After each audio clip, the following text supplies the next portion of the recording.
Bismillahirrahmanirrahim. Assalamualaikum warahmatullahi wabarakatuh. Waalaikumsalam Warahmatullahi warahmatullahi wabarakatuh. wabarakatuh. Selamat siang, selamat sore, salam sejahtera untuk kita semua. Bersyukur kita kehadirat Tuhan Yang Maha Kuasa bahwa di siang hari ini kita bisa bertemu secara virtual untuk mengawali kegiatan kita 2-3 hari ke depan, yaitu bimbingan teknik dan sertifikasi kompetensi ahli muda K3 konstruksi yang diselenggarakan oleh firma KM Partners bekerja sama dengan LSP TTI. Bapak Ibu yang saya hormati, tentunya Bapak Ibu sudah menerima undangan dan karenanya memenuhi undangan dari panitia untuk bisa mengikuti kegiatan ini. Perlu saya sampaikan sebelumnya, mohon izin, saya perkenalan dulu, nama saya Irwan Fikriansyah. Saya hari ini cuma pengen nyapa-nyapa peserta aja nih, nemenin Pak Haji, ya kan, ngobrol-ngobrol dengan peserta kita, biar akrab ya satu sama lain, karena nanti begitu masuk sesi, Bapak dan Ibu kepalanya akan langsung berkerut, keningnya langsung berkerut, ya, materinya banyak sekali, besok akan dijelaskan oleh narasumber kita. Saya mungkin besok masih akan bersama dengan Bapak Ibu memoderatori kegiatan kita. Mungkin di hari kedua, hari ketiga nanti akan bersama teman-teman yang lain, karena saya tadi mau nyambangi Bu Dwiana di Bojonegoro lewat sampai ke Ponorogo, ya. Baik, Bapak dan Ibu, perlu saya sampaikan bahwa kegiatan kita ini dibagi menjadi 2 kelompok kegiatan, ya, seperti judulnya. Yang pertama adalah BIMTEK, ya. Nah, di kegiatan bimbingan teknik ini Bapak dan Ibu akan mengikuti sesi selama 3 hari. Wah, lumayan ya, itu berasap itu kepala ya. Dari 3 hari, dari jam 9 pagi waktu Indonesia Barat sampai dengan jam 4 sore. Jedanya cuma 1 jam di jam 12 sampai jam 13.00. Artinya Bapak dan Ibu akan melototin layar ini sekitar 6 jam per hari untuk kegiatan ini. Lumayan pegel, tapi itu adalah upaya kita untuk bisa menambah pengetahuan kita tentang dunia K3 konstruksi. Ya, sepanjang 3 hari pertama itu Bapak dan Ibu akan bersama mungkin 2 atau 3 narasumber kita dari afiliasi tenaga infrastruktur Indonesia. Ya, jadi ada 3 orang narasumber nanti yang akan bersama kita sepanjang sesi tersebut. Apa saja yang akan disampaikan oleh narasumber kita? Materinya secara modul ada 10. Wah, Pak Hermansyah, ada 10 modul Pak Hermansyah. Ya, Pak Mukhlis, Pak Fajar, dan kawan-kawan semua, ada 10 modul yang akan kita terima dari para narasumber kita dan akan disampaikan bergantian. Modul ini untuk mendapatkan nanti kompetensi sebagai ahli muda K3. Ada modul-modul lain untuk ahli muda, ahli madya. Ada modul lain untuk ahli utama. Nah, kita baru ke ahli muda K3 konstruksi. Bapak dan Ibu, 3 hari itu akan diisi dengan modul-modul tadi, dan Bapak dan Ibu boleh bertanya. Nah, ini soal teknik bertanyanya mungkin para narasumber kita lebih senang kalau pertanyaannya dikumpulkan dulu. Jadi misalnya pada saat sesi Pak Afrianur mau bertanya, chat dulu. Ya, Pak Andri mau bertanya, chat dulu. Ya, nanti chat-chat itu akan kami kumpulkan dan disampaikan kepada narasumber dan akan dibahas pada waktunya, biasanya di hari ketiga. Tetapi ada juga beberapa pertanyaan yang mungkin akan langsung dijawab oleh narasumber kita. Oke, karenanya mohon Bapak dan Ibu bisa memperhatikan. Nanti mungkin akan disupport oleh ada 2 admin kita di sini, ada Mas Wisnu. Halo Mas Wisnu. Bapak dan Ibu tahu ya, ini namanya Mas Wisnu itu yang ini, yang mungkin selama ini kontak ke Bapak Ibu itu Mas Wisnu. Ada juga untuk admin di Zoom kita ada Mas Sayuf di bawah tuh, admin Sayuf ya. Yang nongkrongin kelas kita nanti di virtual itu Mas Sayuf. Saya cuma tukang ngomongnya saja. Nanti diawasi oleh Pak Haji.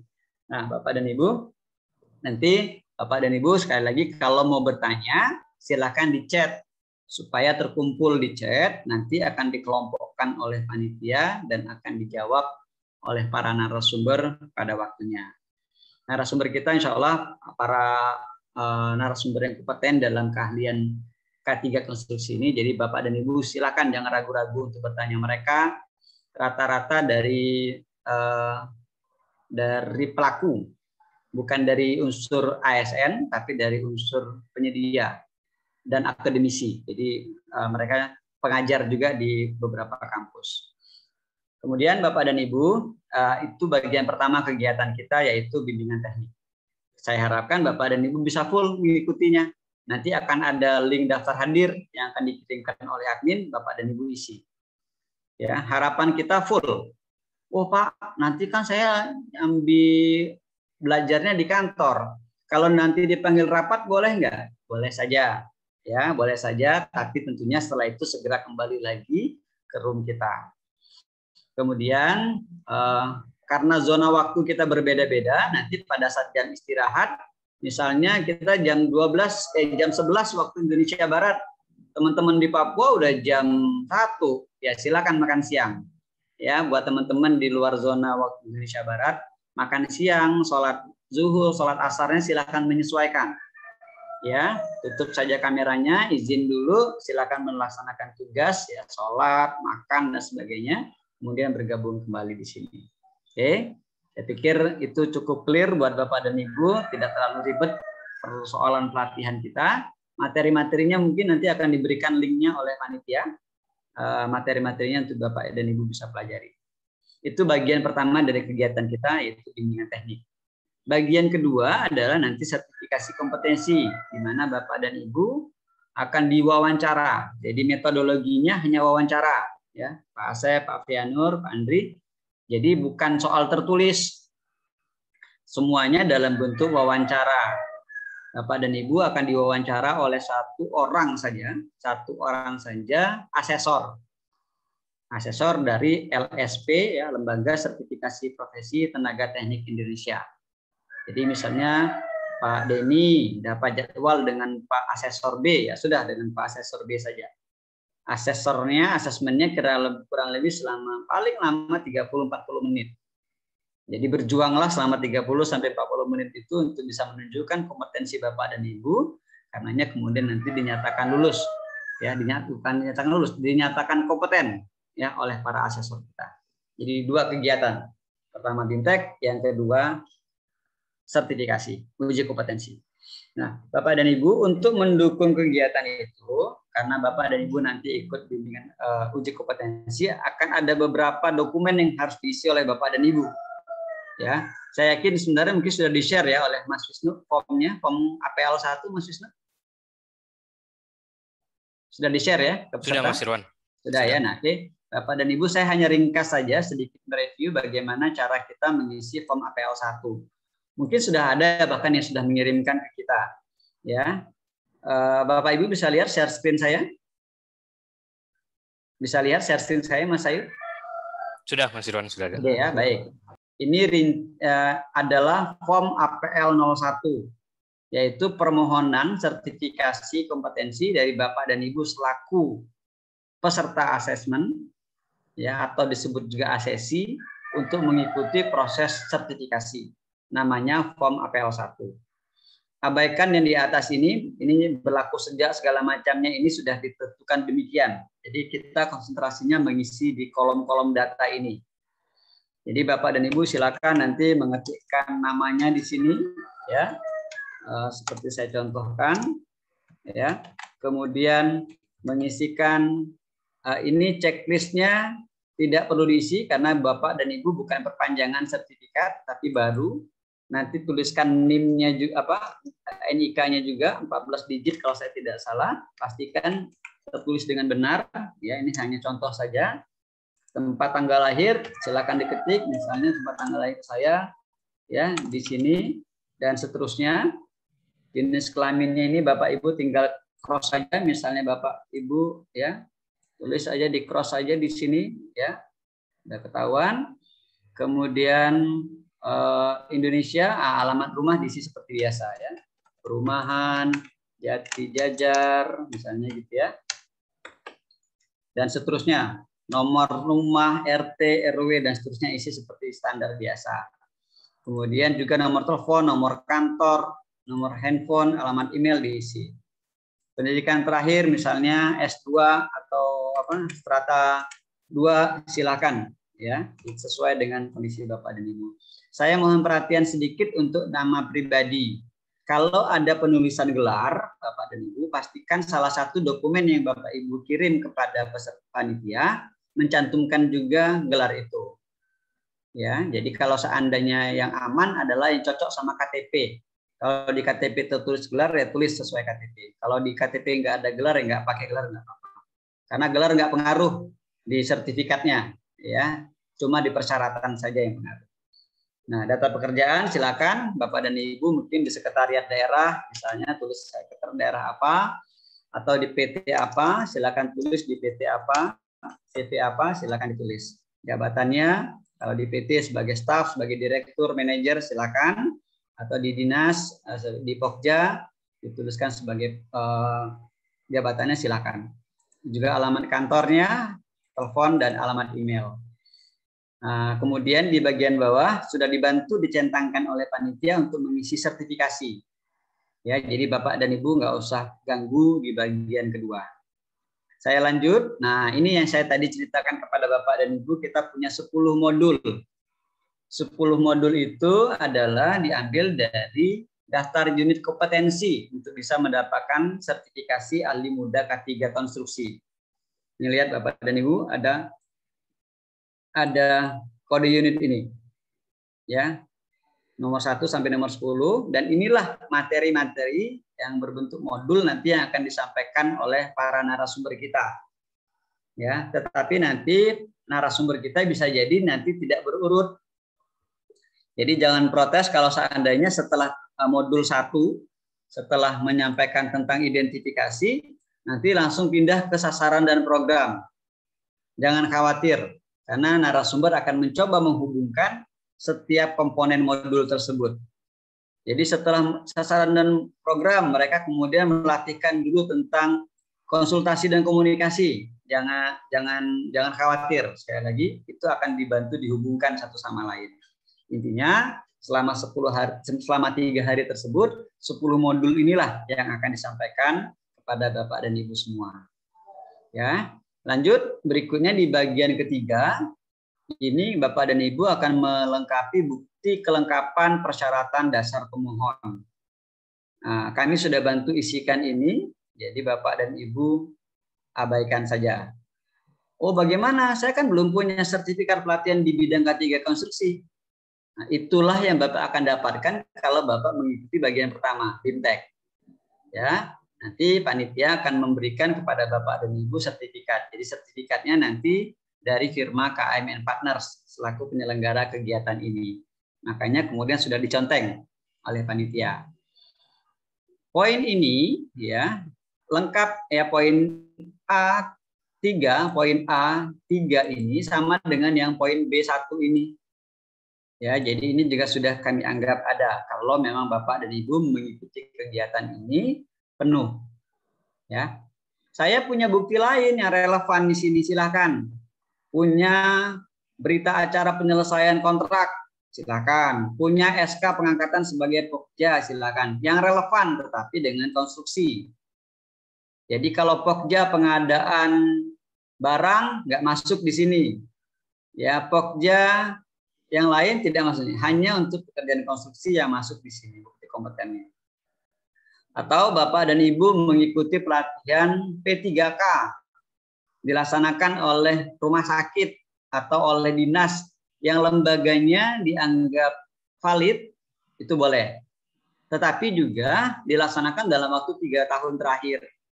Jadi kalau Bapak dan Ibu punya sertifikat pelatihan tahun 2007, nggak usah dimasukkan ke sini karena nanti akan terabaikan. Ya. Kalau saya hanya ngisi yang ini boleh nggak? Boleh. Ya, saya nggak mau nambah deh di bawah, nggak apa-apa. Ya, cukup untuk mengikuti uji kompetensi ini. Pak Asep misalnya punya koleksi sertifikat banyak, nggak usah deh, nggak usah saya masukin, nggak apa-apa, tetap bisa mengikuti. Cuma bagi Bapak dan Ibu yang memang memiliki kompetensi-kompetensi yang relevan dan itu banyak valid, ya, oleh asesor mungkin akan mempermudah. Oh, Pak Asep ini sudah ahli di bidang tanggap darurat, sudah pernah pelatihan. Oh, sudah pernah latihan bikin laporan. Oh, sudah pernah latihan inspeksi. Maka pada saat uji kompetensinya, pada saat asesmennya bisa lebih cepat. Itu saja keunggulannya ya Bapak dan Ibu. Tapi kalau udah saya ini aja cuma punya ini aja nggak apa-apa juga. Tetap bisa mengikuti uji kompetensi. Kemudian ini ya bukti kelengkapan administrasinya juga sudah dibantu dicentangkan oleh panitia, abaikan saja. Nah, bagaimana dengan yang ini? Nah, nanti Bapak dan Ibu isi namanya di sini sekali lagi misalnya. Kemudian tanda tangannya ya, tanda tangannya akan tanda tangan digital. Jadi besok Bapak dan Ibu akan menerima link daftar hadir, yang dari link daftar hadir itu Bapak Ibu memasukkan scan tanda tangan Bapak, itu yang akan di-copy oleh panitia di form ini. Jadi apabila Bapak dan Ibu sudah mengisi form ini, kembalikan ke panitia dalam format Word saja. Ya, tetap dalam format Word, tidak usah di-convert menjadi PDF. Ya, cukup dalam format Word saja. Ya, itu saja penjelasan saya untuk form APL 1. Mungkin sampai di sini ada yang mau ditanyakan Bapak dan Ibu, baik terkait form APL 1-nya maupun terkait penyelenggaraan. Mungkin ada yang mau ditanya. Pak Heri? Saya kira cukup jelas. Aman ya. Baik, aman. Terima kasih Pak Muhlis. Cukup jelas Pak Muhlis? Pak Muhlis cukup jelas? Cukup jelas. Cukup ya, baik. Bapak dan Ibu, kalau ada yang kurang jelas nanti di Japri ya, boleh di grup saja. Kita sudah ada grup ya, teman Bapak Ibu ya. Dan nanti sampaikan pertanyaan lain-lainnya di grup saja. Nanti akan dibantu oleh panitia untuk menjawabnya. Selamat datang juga nih yang baru bergabung, Bapak Keliman, Pak Mei Henry, Pak Muhammad Reza, Ibu Lili Aliawati, Pak Antoni, Pak Ginto, selamat bergabung juga di room kita. Baik, itu bagian 1 tentang form APL 1. Ada satu lagi form yang akan digunakan, yaitu form APL 2. Nah, form APL 2 ini mungkin juga sudah di-share oleh teman-teman panitia. Ini kalau kami tidak share nanti bahaya, karena ini biasanya ditanya oleh para narasumber, ya oleh para asesor. Sudah lihat form APL 2 belum? Nah, paling tidak sudah lihat. Kenapa ini kami tidak bagikan untuk isi oleh Bapak dan Ibu? Karena khawatir ada salah isi. Salah isi di form APL 2 ini bisa fatal. Contoh begini Bapak dan Ibu. Form APL 2 ini adalah asesmen mandiri. Istilah kita tuh gampangnya pengakuan diri. Ngaku-ngakunya kita bahwa kita sudah kompeten. Bu Dwiana ngaku saya sudah kompeten kok dalam ahli muda K3 tuh ngakunya begitu Bu Dwiana. Walaupun baru belajar misalnya gitu ya. Baru juga 2 hari lalu belajar. Atau Pak Afianur ngaku saya sudah kompeten. Ya, karena pengakuan kompetensi Bapak dan Ibu tersebutlah kemudian Bapak dan Ibu diuji. Diuji. Kalau Bapak dan Ibu bilang saya sebenarnya belum kompeten, ya asesor bilang ngapain saya uji? Lawang Bapak Ibu sendiri merasa tidak kompeten. Gitu ya. Jadi prinsipnya begitu Bapak dan Ibu. Karenanya pengakuan kompeten atau tidak Bapak Ibu itu ditunjukkan di kolom ini. Ada kolom K, ada kolom BK. K ini artinya kompeten, BK ini artinya belum kompeten. Jadi ini salah satu menjadi kisi-kisi bagi Bapak dan Ibu ketika mengikuti uji kompetensi. Misal, ada unit ini. Ya. Di unit ini menjelaskan bahwa Bapak dan Ibu bisa mengidentifikasi peraturan perundang-undangan dan standar K3 yang diperlukan. Ada 2 elemen kompetensinya. 1, menginventarisasi peraturan perundang-undangan yang terkait dengan K3 konstruksi. Maka Bapak dan Ibu tulis K atau saya kompeten. Begitu juga di elemen kedua, melaksanakan penerapan peraturan perundang-undangan yang terkait dengan K3 konstruksi. Bapak dan Ibu juga mengaku kompeten. Karena mengaku kompeten, maka boleh, pantas, bisa diuji oleh asesor. Nah, pernah ada kejadian nggak sengaja nulis BK, terlalu jujur begini, oh saya belum kompeten. Nah kalau sudah begitu, asesor bilang ya nggak usah ikut uji kompetensi. Sudah pasti akan dinyatakan belum kompeten. Karena itu form ini nanti sudah dibantu diisikan oleh panitia. Ya, Bapak dan Ibu tetapi akan tetap dapat filenya untuk dipelajari karena ini menjadi semacam kisi-kisi. Oke. Nah, saya stop share kepada Bapak dan Ibu semua. Kembali saya sampaikan kepada Bapak dan Ibu, mungkin ada pertanyaan terkait form APL 2 atau terkait dengan penyelenggaraan kegiatan kita. Silakan. Yang baru bergabung ini ada Pak Riko. Pak Riko, Assalamualaikum. Oh, masih khusyuk. Lambai-lambai dulu. Terima kasih Pak Riko. Ada Ibu Eca, ada Pak Antoni. Silakan, mungkin kalau Bapak dan Ibu ada pertanyaan yang mau disampaikan, silakan.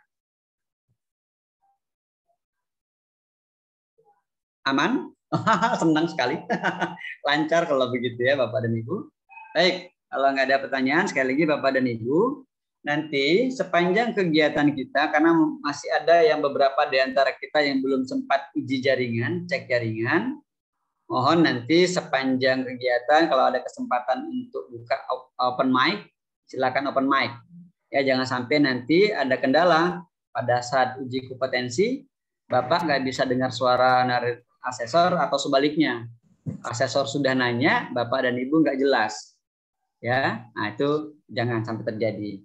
Nah, nanti untuk uji kompetensi di hari Sabtu yang akan datang, Bapak dan Ibu tolong pastikan punya jaringan yang bagus dan mengikuti kegiatannya di tempat yang tidak berisik. Ya, jangan sampai nanti ada latihan drum band di sebelah ya, atau latihan musik, konser. Wah, atau di sebelah masjidnya Pak Asep Saifullah ada pengajian takbir majelis taklim yang suaranya kenceng. Geser lah.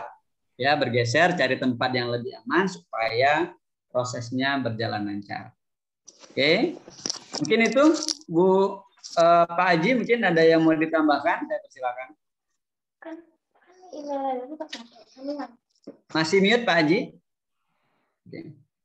Oke, kalau dari saya pribadi cukup Mas Irwan. Mungkin kalau untuk penjelasan APL 02 mungkin perlu dijelaskan saja, tapi nanti tidak perlu diisi ya, cukup nanti ya, panitia sudah, akan membantu. Sudah saya sampaikan tadi Pak Haji. Oke, baik. Ya, jadi sekali lagi form APL 2 itu kisi-kisi Bapak Ibu lebih tepatnya ya, walaupun memang sebenarnya ada pengisian, tetapi pengisiannya sudah dibantu oleh panitia. Bapak dan Ibu belajar dari situ kisi-kisinya. Oh, nanti yang akan ditanyakan ini. Emang kan itu elemennya banyak sekali ya. Emang waktu 30 menit cukup. Ya. Nanti Bapak dan Ibu kita akan dipilih. Jadi kadang-kadang asesor itu acak ya, tidak, pertanyaannya bisa acak. Dan juga tergantung dengan siapa yang dihadapi. Jadi kalau dia berhadapan dengan Pokja ya mungkin terkait dengan tugas-tugas Pokja. Kalau kontraktor ya terkait dengan kontraktor, konsultan ya terkait dengan konsultan. Nah, biasanya juga akan ada semacam post test ya, sekedar untuk mengetahui apakah pemahaman kita sudah cukup baik atau belum. Tapi beberapa kali nggak sempat nih post testnya. Tapi kalau mungkin nanti di jadwal kita masih memungkinkan, ada semacam post test. Coba-coba apakah Bapak dan Ibu sudah mengerti atau tidak untuk menjawabnya. Dan itu tidak terkait dengan penilaian. Jadi hanya semacam uji saja untuk mengetahui apakah Bapak dan Ibu bisa menyerap materi atau tidak. Saya persilakan, mungkin ada yang bertanya. Bu Eca tadi buka mic, apa ada yang mau bertanya Bu Eca? Ini Pak, terkait bukti kompetensi. Ya. Kan saya sebagai Pokja dan pernah sudah punya sertifikat petugas K3 Pak. Sertifikat apa Ibu? Petugas keselamatan konstruksi. Oh, petugas. Ya, baik. Ya. Ini kan kita ahli muda Bu Eca. Nah, jadi naik level. Oh enggak, maksudnya apa, bukti kompetensi itu nanti perlu dilampirkan atau ditulis Pak? Yang bagus. Untuk APL 1-nya. Bagus Bu, kalau ada diisikan di sana, tetapi tolong dilampirkan. Jadi yang sudah dituliskan sebagai persyaratan yang relevan, selain ditulis juga dikirimkan ke panitia. Oh gitu ya. Nah, jadi jangan cuma ditulis tapi nggak ada dokumennya ya. Kalau sebagai Pokja gimana Pak? Kalau sebagai Pokja, Ibu pernah menangani pemilihan untuk kontraktor, itu boleh. Ya, SK sebagai Pokja boleh disampaikan. Masalahnya gini Pak, kalau di kami itu namanya SPT. SPT itu per paket. Oh, mungkin di berita acara Ibu? Berita acara, apa maksudnya? Berita acara BAHP gitu Pak, atau gimana? BAST, serah terima?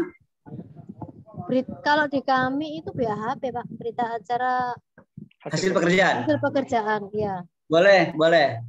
BAHP, yang penting ada nama Ibu di situ, pekerjaannya ada, ya kan? Dan pekerjaannya adalah pekerjaan konstruksi. Ya. Nah, itu masih bisa, ya.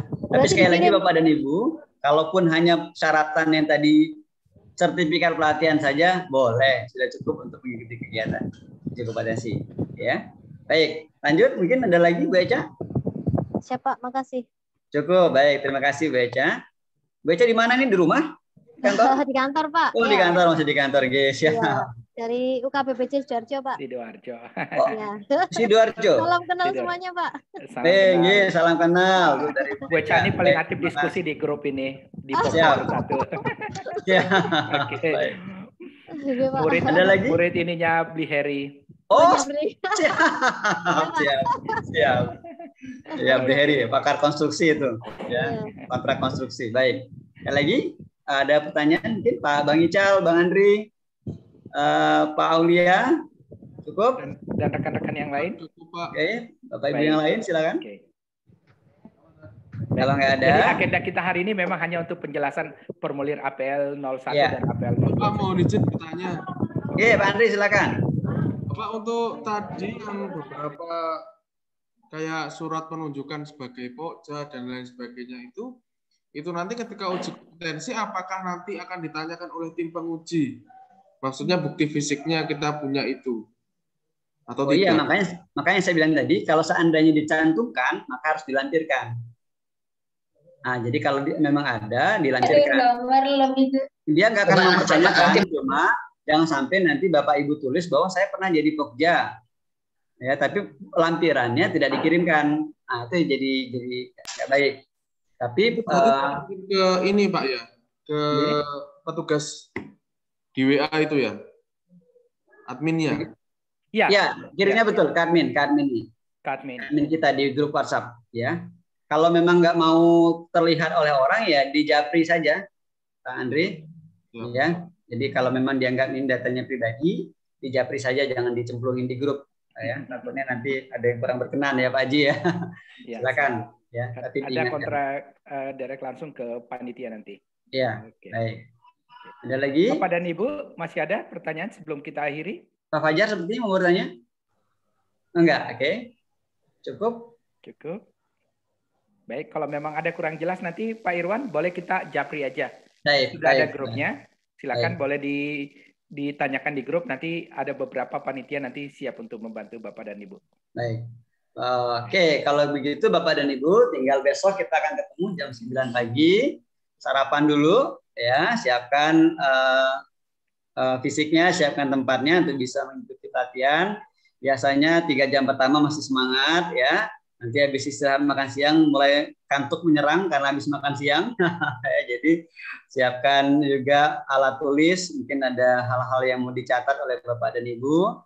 Mari kita mengikuti dan meniatkan keikutsertaan kita di dalam kegiatan ini sebagai bagian dari ibadah kita, ikhtiar kita untuk berbuat baik kepada sesama, menjalankan tugas-tugas kita baik sebagai ASN maupun sebagai penyedia. Demikian saja mungkin informasi kegiatan untuk hari ini. Semoga Bapak dan Ibu selalu dalam keadaan sehat. Sampai bertemu besok jam 9 pagi. Mohon maaf apabila ada yang kurang berkenan. Saya akhiri. Assalamualaikum warahmatullahi wabarakatuh. Waalaikumsalam. Baik, Bapak dan Ibu.